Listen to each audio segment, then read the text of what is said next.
Bonjour, donc voici l'exercice 2 du bac STMG pour déchirer d'avril 2017. C'est l'exercice sur les suites. Il y a aussi un tableur. Donc ça c'est la première partie. Il reste une question 3 qu'on fera en deuxième partie dans une autre vidéo. Donc première étape, on va déjà bien lire le texte. C'est un sujet qui n'est pas si simple que ça en général, parce qu'on parle de suite ici géométrique. Il faut faire très attention. Donc, qu'est-ce qu'on nous dit? Alors on nous dit qu'en 2016, 542 000 enfants dans le monde étaient atteints de diabète. Donc ça va être l'étude en fait qu'on va faire dans cet exercice. Donc on va étudier une sorte de proportion de diabétiques dans le monde. Donc des études récentes permettent de supposer que le nombre des enfants va augmenter. Alors ça c'est la phrase capitale, va augmenter de 3% par an. Donc on a une augmentation qui est constante en pourcentage tous les ans. Et on va noter U de n, donc on va tout de suite créer une suite dont les termes seront le nombre d'enfants diabétiques au fur et à mesure des années, sachant que ici, eh bien, pour n égale 0, on aura eu 0, c'est ce qu'on nous indique juste après. Donc pour n égale 1, on sera en 2017, pour n égale 2 en 2018, etc. Voilà. Donc on va tout de suite un petit peu étudier le processus qu'on a devant nous. Alors, la chose capitale, c'est que chaque année, on ajoute 3%. Alors 3% de quoi? 3%, eh bien, du nombre de diabétiques de l'année. Et donc, eh bien, qu'est-ce qu'on va faire quand on ajoute 3%? Eh bien, il faut savoir la règle essentielle dans le calcul des proportions et des évolutions. Eh bien, quand on ajoute 3% ici, donc par an, eh bien, ça veut dire qu'on multiplie chaque année par, et la formule, vous devez la connaître absolument, 1 plus t sur 100. Alors ici, t, c'est ce qu'il y a devant ici, l'augmentation de 3%, c'est donc le 3. Donc on va ici multiplier tout simplement par 1 plus 3 sur 100. Et 1 plus 3 sur 100, on prend une calculatrice, et ça vous donne donc 1,03. Alors ça s'explique assez simplement, parce que quand on ajoute 3%, eh bien, ça veut dire qu'on avait 100%, et donc vu qu'on ajoute 3%, on a donc 103% de la quantité, et 103%, eh bien, en mathématiques, ça s'écrit 1,03, puisque 103%, ça vaut 103 sur 100, d'accord? Donc 1,03 et 1,03, eh bien, vous pouvez l'écrire 1 plus 0,03, c'est-à-dire 1 plus 3 sur 100. Et grâce à ce constat, on peut déjà calculer donc U1. U0, c'est 542 000. Donc, eh bien, vu qu'on rajoute 3%, U1, ça va donc être égal à U0 qu'on multiplie par 1,03. Ça veut dire qu'on rajoute 3% U0. Donc là, eh bien, on allume la calculatrice et on fait donc 542 000 fois 1,03. Et on obtient, comme vous le voyez sur cette calculatrice, 558 260. Voilà. Donc ça, c'est la question premièrement A. Maintenant, donner la nature de la suite UN et préciser sa raison. Ce qui est important, c'est ce que j'ai écrit en rouge. On multiplie chaque année par 1 plus 3 sur 100. Donc, pour passer d'un terme au suivant, dans cette suite UN, pour passer d'un terme au suivant, alors terme, c'est U0, U1, U2, ce sont des termes de la suite. Et pour passer par exemple de U0 à U1, on va multiplier par 1,03. Donc pour passer de U1 à U2, on fera pareil. Donc on a toujours la même chose. Pour passer d'un terme au suivant, virgule, on multiplie toujours par le même nombre. Et c'est important que ce soit toujours le même nombre, 1,03. Donc on est face à un processus multiplicatif. Ça veut dire qu'on a une suite qui est géométrique. Et donc, conséquence de cette multiplication constante, mais donc la suite UN, quand on parle des suites, on met des parenthèses, est une suite géométrique. De toute façon, vu qu'on vous demande la raison, vous aviez le choix. Dans le cours, il y a les suites géométriques, les suites arithmétiques. Alors, quand on augmente en pourcentage par an, c'est toujours des suites géométriques. Si on augmente par exemple toujours de 300 € ou de 300 personnes ici, Comme c'est une augmentation en quantité fixe, ça sera une suite arithmétique. Ici, on a une augmentation en pourcentage, donc c'est une suite géométrique. Deux raisons, et bien justement ce nombre par lequel on multiplie, ici Q égale 1,03. La raison des suites géométriques, la lettre, c'est toujours la lettre Q, c'est l'initiale de quotient. Donc là, on a répondu à la question 1b. La question C, c'est exprimer UN en fonction de n. Et ça, c'est une formule de cours. Vous avez une suite géométrique de raison 1,03. Par conséquent, la suite UN a un terme général dont la formule, c'est quoi? Eh bien, c'est tout simplement le premier terme U0 multiplié par la raison à la puissance n. Ça, il faut vraiment le savoir par cœur. Ici, U0, c'est donné dans le texte, c'est 542 000. Et vous multipliez par Q puissance n, sachant que Q, vous l'avez trouvé, c'est 1,03. Donc, c'est 1,03 puissance n. Donc ça, c'est capital. Vous ne ferez rien d'autre si vous n'arrivez pas à le faire. Et c'est vraiment, je dirais, la formule à connaître dans le cours sur les suites géométriques. Voilà. Et ça s'appelle UN en fonction de n. D'accord? Puisque vous pouvez, grâce à cela, calculer la valeur de UN en fonction de la valeur de n. C'est-à-dire qu'ici, si je mets U, par exemple n égale 8, je vais calculer U8. Si je mets n égale 9, je calculerai U9. Donc voilà pour la question 1C. Maintenant, la question 2 sur le tableur. Alors, pour bien me compreniez, j'ai ouvert une petite fenêtre avec un tableur. Donc comme ça, on va vérifier tout de suite ce qu'on fera. Alors ici, on vous demande eh bien, quelle formule doit-on mettre dans la case C3. Alors la case C3, je vais l'encadrer quand même, que vous la voyez. C3, donc c'est colonne C, ligne 3.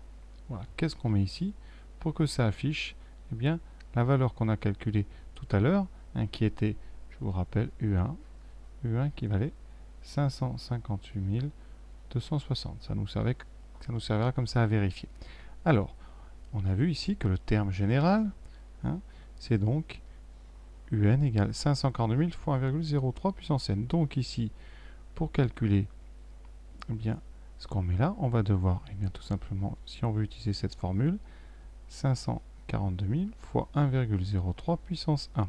Donc la puissance, vous allez la chercher tout simplement dans la case d'à côté si vous utilisez cette formule. Donc ici, eh bien, quelle formule je dois rentrer? Tout simplement, eh bien, voilà, je vais vous montrer, voilà, je représente une case. Dans cette case, donc, je mets une formule, donc je commence par un égal, et, pardon, j'ai oublié les 3 zéros ici, donc je dois taper 542 000 multiplié par 1,03 puissance, alors là j'ai prévu pas assez de place. La puissance, ce sera donc la case où est stockée la valeur de n qui va bouger, c'est donc la case B3. Voilà, ça c'est la première façon de faire, je le fais tout de suite en direct. Donc dans la case ici, je mets un égal, j'écris donc 542 000, voilà. Alors, je vais mettre une case un petit peu plus large que vous voyez bien. Pardon, je me suis trompé, voilà. Voilà, comme ça, on aurait de la place. Donc, multiplier, donc la touche étoile, 1.03, puissance et accent circonflexe. Et on va mettre puissance ici. On clique sur la case B3, et voilà. Dans le symbole puissance, c'est pas mis, bougez pas, voilà. Et donc là, j'ai plus qu'à valider. On a bien 542 000 fois 1,03 puissance B3, je valide, j'ai bien 558 260. Alors si je veux la suivante, vous allez voir, ici j'étire les cases, vous aurez 2. Ici, j'étire la case, vous voyez, on a le terme suivant. Évidemment, la formule dedans a changé. Maintenant, j'ai puissance B4, c'est-à-dire puissance 2. Ça, c'est la première méthode. Alors, une petite variante, si vous voulez utiliser le 542 000 qui est stocké en C2, qu'est-ce qu'on fait? Alors, on pourrait écrire C2 fois 1,03 puissance B3. Mais si je fais ça, vous allez voir ce que ça donne. Il y a un petit souci, parce que dans la formule ici, donc au lieu de mettre 542 000, je l'efface. Je vais chercher donc la case C2. Voilà, je valide. Et vous voyez que ça marche. Sauf que quand je vais étirer, regardez, là j'ai 575 000, regardez bien ici, je change, c'est plus du tout le même nombre. Pourquoi? Parce que quand vous descendez cette case ici, la case C2, eh bien, qu'est-ce qui va changer? Vous avez bien compris qu'en étirant, le numéro des lignes change. Donc le B3 se change en B4 et le C2 va se changer en C3. Donc la formule n'utilisera plus le 542 000, mais le 558 260, donc ça sera faux. Si vous voulez éviter ça, eh bien il faut faire ce qu'on appelle une fixation. Ça veut dire qu'ici, on va fixer ici le 2 en mettant un dollar devant. Et quand on va baisser, eh bien cette case ne va pas changer. Je vous montre en direct. Ici, donc devant le 2, je mets un dollar. Voici. Ensuite, je valide. Et vous allez voir que quand je descends, eh bien, ici, j'ai le même résultat que tout à l'heure. Vous voyez, quand je clique, le 2 n'a pas été changé. Vous avez un B4 au lieu du B3, mais le C2 n'a pas changé. Ça, c'est la qualité. C'est à ça que servent les dollars. Voilà, ça, c'est donc les deux premières façons de faire. Donc, faites attention quand vous utilisez ici une valeur stockée dans une case, à fixer la case. Ensuite, il y a une deuxième façon de faire, mais vraiment là, un petit peu technique, je pense, pour certains, mais c'est important comme ça que vous voyez en direct ce que ça donne. Vous avez aussi une façon de faire, c'est d'utiliser le fait que la suite est géométrique. Une chose géométrique, qu'est-ce que c'est? Bien, pour passer d'une case à la suivante, à chaque fois, on va multiplier par 1,03. Ça, c'est peut-être la méthode la plus simple. Donc, qu'est-ce que je vais mettre dans ma case C3? Eh bien, je vais mettre que j'utilise le résultat qui est stocké juste au-dessus, donc en C2, et que je le multiplie par 1,03. Et à chaque fois, eh bien, il faut que ça fasse ça avec la case qui a été remplie, et donc on ne va pas fixer le C2. Au contraire, là, il faut qu'il change. Illustration. Donc là, tout de suite, je vais supprimer ce que j'ai mis, voilà, et je vais retaper une autre formule. Et là, je vais mettre donc égal, toujours avec un égal, donc ce qui est en case C2 fois 1,03. Évidemment, je valide. Vous voyez que le résultat est bon. J'étire et j'obtiens bien la même chose que tout à l'heure. Donc voilà, 3 réponses possibles. Donc j'encadre. Voilà. Alors, la plupart des élèves vont utiliser normalement celle qui est en violet, qui traduit vraiment cette multiplication par 1,3 de l'année précédente.